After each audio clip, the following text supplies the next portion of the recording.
Hello student. इस video में मैं आपको एक बहुत ही महत्वपूर्ण टॉपिक ब्लूप्रिंट यानी नील पत्र पढ़ाने जा रही हूँ।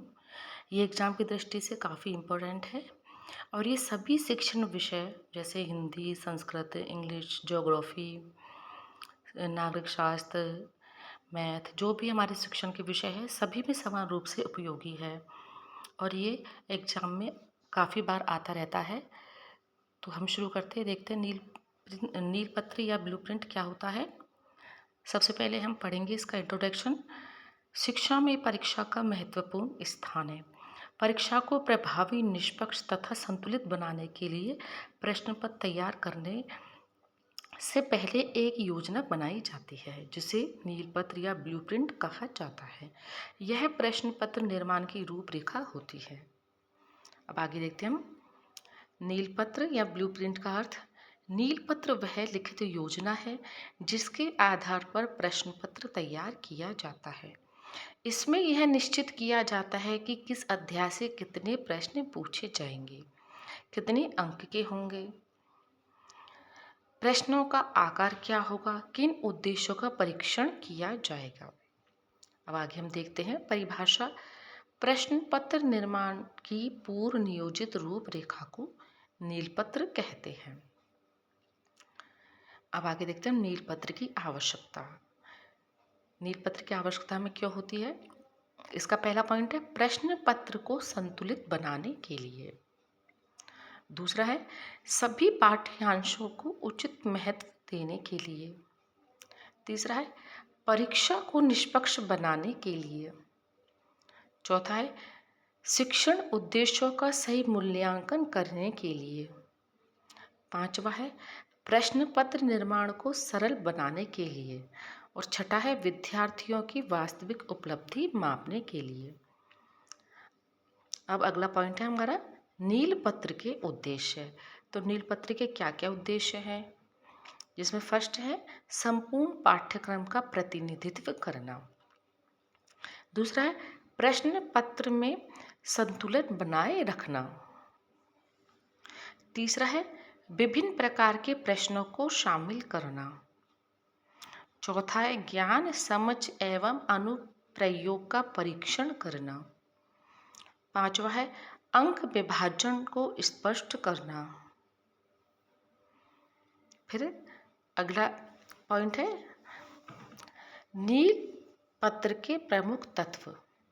इसमें फर्स्ट है विषय वस्तु यानी कंटेंट, पाठ्यक्रम के विभिन्न अध्यायों का चयन। दूसरा ऑब्जेक्टिव्स यानी उद्देश्य, ज्ञानात्मक उद्देश्य, बोधात्मक उद्देश्य और अनुप्रयोगात्मक उद्देश्य। नील पत्र का प्रमुख तीसरा तत्व है प्रश्नों के प्रकार। तो किस प्रकार के प्रश्न हमें डालने चाहिए, उसमें वस्तुनिष्ठ प्रश्न, लघुत्तरीय प्रश्न और निबंधात्मक प्रश्न।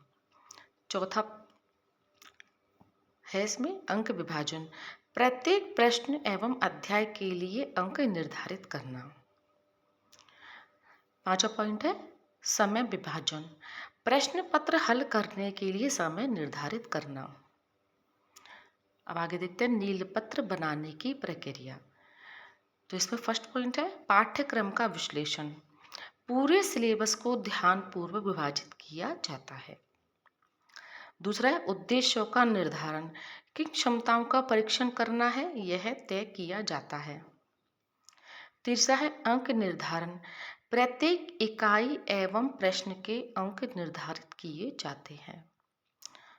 चौथा है प्रश्नों का चयन, विभिन्न प्रकार के प्रश्न तैयार किए जाते हैं।